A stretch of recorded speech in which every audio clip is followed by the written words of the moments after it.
Mga kamanibila, may simpleng tips akong ibabagi sa inyo kung paano mag-alaga ng center bearing.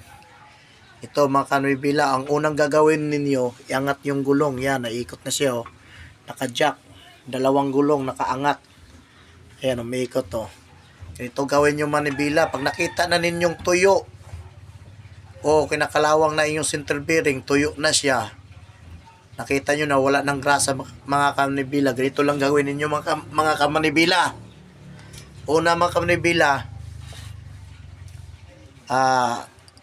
ayan, lagyan nyo ng langis mga kamanibila.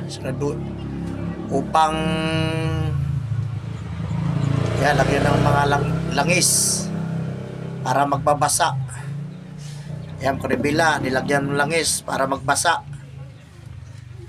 Para hanggang loob niya ay magbabasa. Kailangan mga kamanibila, harap at saka likod dito sa likod. Harap at likod. Kailangan mga kamanibila, basain ninyo ng langis ang inyong center bearing mga kamanibila. Pangalawa,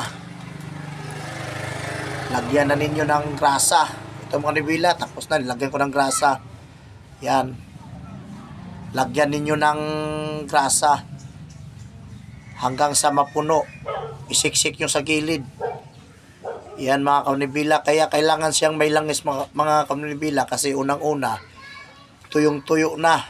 Wala na siyang grasa. Kaya ang purpose doon sa langis para magbabasa siya. Magiging madulas ang loob at labas mga kamanibila.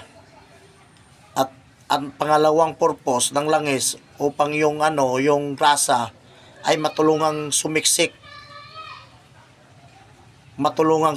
doon sa kaloob-looban ng center bearing mga kamanibila. Yan po, simpleng tips po, pero sa mga hindi pa nakakaalam, malaki pong maitulong nito para hindi na kayo magbaklas at maiwasan yung pag-stack up ng inyong center bearing. Kaya pag nakita ninyo na tuyo na, wala ng grasa mga kamanibila, ganito lang ang inyong gagawin. Huwag nyo nang tanggalin mga kamanibila. Yun lang, salamat.